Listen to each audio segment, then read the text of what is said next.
এখন আমি আপনাদেরকে দেখাবো কিভাবে উপবৃত্তির জন্য আবেদনটি করবেন।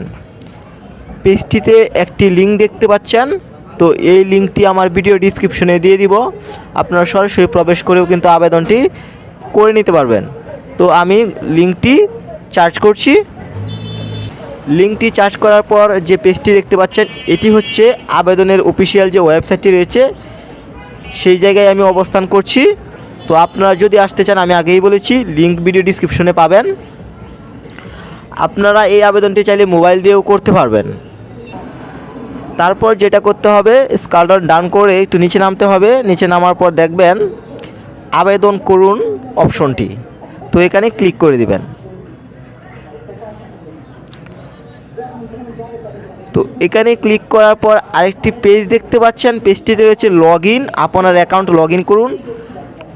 আর ডানে দেখতে পাচ্ছেন নিবন্ধন করুন শিক্ষার্থী, শিক্ষা প্রতিষ্ঠান প্রদান হিসেবে আপনার অ্যাকাউন্ট না থাকে তাহলে নিবন্ধন করুন।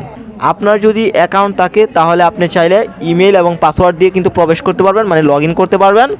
কিন্তু আপনি যেহেতু নতুন, অবশ্যই কিন্তু আপনার অ্যাকাউন্ট নেই, তো আপনাকে অবশ্যই নিবন্ধন করে কিন্তু তারপর আবেদনটি করতে হবে। তো যেহেতু আমি নতুন, আমার অ্যাকাউন্ট নেই, তো অবশ্যই আমি আগে নিবন্ধন করে নেব। তো তার জন্য আমাকে অবশ্যই নিবন্ধন করুনে ক্লিক করতে হবে।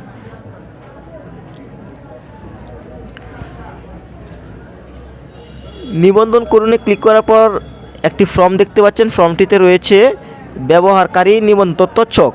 তো ছকটিতে অবশ্যই আমাকে সুন্দরভাবে পূরণ করতে হবে। তো তার আগে দেখতে পাচ্ছেন চিহ্নিত গড়গুলো অবশ্যই পূরণ করতে হবে। সকল তথ্য ইউনিকোড বাংলায় পূরণ করুন। এখানে সকল তথ্যগুলোই কিন্তু আপনাকে বাংলাতে পূরণ করার জন্য বলছে। সেই সাথে এখানে স্টার মার্ক যেগুলো রয়েছে এগুলো কিন্তু আপনাকে অবশ্যই পূরণ করতে হবে। এগুলো যদি আপনি পূরণ না করেন তাহলে কিন্তু আবেদন করতে পারবেন না।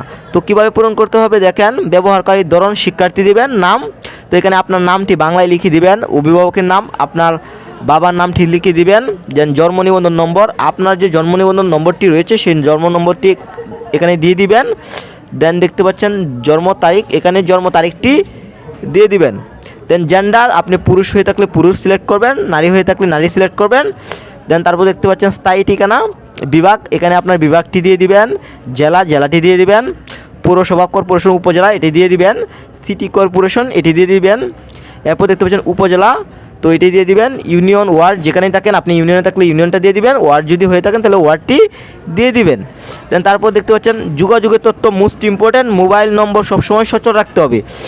যেই মোবাইল নাম্বারটা সবসময় ইউজ করেন, সচল সবসময় রাখেন, তো এই নাম্বারটাই কিন্তু দিবেন, বন্ধ কোনো সিম দিবেন না, মানে বন্ধ কোনো সিমের নাম্বার দিবেন না। তো ইমেল কিন্তু ইমেল কিন্তু দিতে হবে আপনাকে।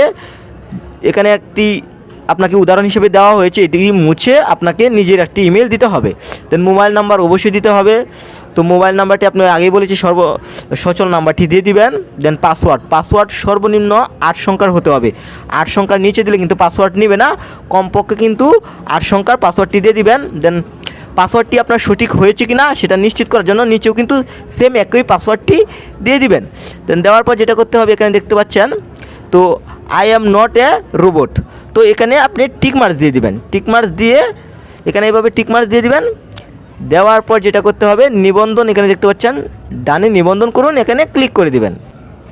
মোবাইল নাম্বার থেকে কোডটি এখানে প্রবেশ করিয়ে টিকমার্ক দিয়ে জমা দিনে ক্লিক করলে কিন্তু নিবন্ধনটি হয়ে যাবে। তারপর যেটা করতে হবে, তো নিবন্ধন করার পর এখানে দেখতে পাচ্ছেন আমাদেরকে অবশ্যই কিন্তু নিবন্ধনের কাজ হয়ে গেছে, এখন আমাদেরকে লগ ইন করতে হবে। তো পেজটি দেখতে পাচ্ছেন আপনার অ্যাকাউন্টে লগ ইন করুন। তো এখানে আমরা নিবন্ধন করার মুহূর্তে যে মেলটা দিয়েছিলাম সেই মেলটা দিয়ে দেবো, দেন পাসওয়ার্ডটা দিয়ে প্রবেশ করুনে ক্লিক করে দেব।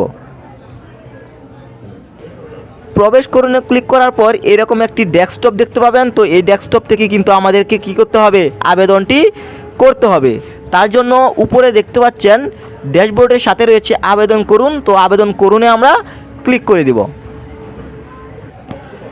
আবেদন করুন বাটনে ক্লিক করার পর শিক্ষার্থীর ছবি, স্বাক্ষর, জন্ম নিবন্ধন এবং অভিভাবকের জাতীয় পরিচয়পত্র, প্রয়োজনীয় কাগজপত্রের ছবি, স্ক্যান কপি চিত্রেতে দেখতে পাচ্ছেন।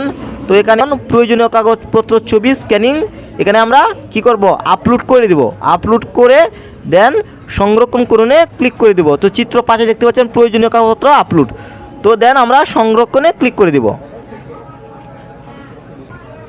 সংরক্ষণে ক্লিক করার পর এখন যথারীতি আমাদের কী করতে হবে, ভর্তি সহায়তার আবেদন করতে হবে। তো আবেদন করার জন্য এখানে যে ফর্মটি দেখতে পাচ্ছেন, তো একই সিস্টেমে কী করতে হবে, আমাদের কি ফর্মটি পূরণ করতে হবে। তো দেখতে পাচ্ছেন সাধারণ তথ্য, অভিভাবকের তথ্য, তো এগুলো যথারীতি আমরা সুন্দরভাবে ফর্মটিতে বসিয়ে দিব।